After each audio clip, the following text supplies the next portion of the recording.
My future mother-in-law asked to join us on our honeymoon, because apparently, it's the perfect time for them to bond, so I refuse to let her be the third wheel because I am done. My future mother-in-law has a very unhealthy relationship with my fiancé. We are in low contact with her since he says she makes him feel very uncomfortable by her constantly hugging and kissing him. My fiancé told me that she's been doing this since he was young. He is now in therapy and says they have an emotionally incorporated relationship which is toxic for them both. He also feels that she's using him to help her solve her adult problems and also using him as her therapist. I haven't really spent a lot of time with my mother-in-law, so I cannot tell if I would feel the same about her. But when I first met her, I felt really weirded out and couldn't blame my fiancé for hating her. She does this thing where she copies what I do to my fiancé. For instance, if I kiss his cheek, she'll find a way to do the same. I thought I was going crazy when I first noticed she did this, so I tested it out by running my fingers through his hair and she did the same thing. I felt grossed about it, but I will let my fiancé deal with her. Now, he's trying to set boundaries so they can have a healthy relationship. So far, it's not really working since she doesn't understand why she can't force him to hug and kiss her or use him to help with her issues anymore. But I think she can't help it anymore and asked me for a very stupid favor. One day,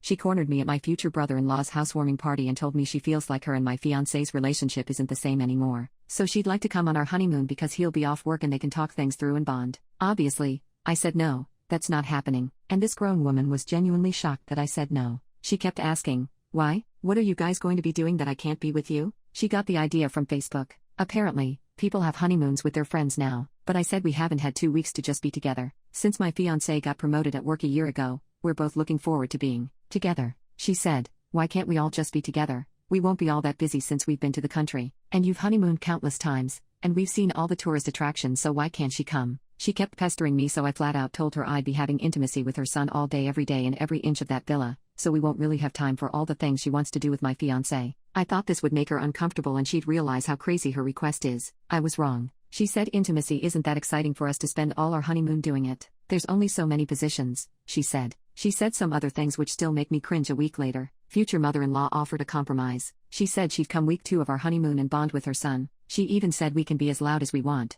she won't mind, but I didn't budge. I told her we'd just like to be alone enjoying each other's company, so we can plan a holiday next year. Then I left. She then called me again that evening to ask that they come even for 5 days so she can bond with my fiancé. I said no. She seemed to understand but then messaged me at 1 a.m. today to call me an a-hole who doesn't care I'm ruining a mother and son's relationship.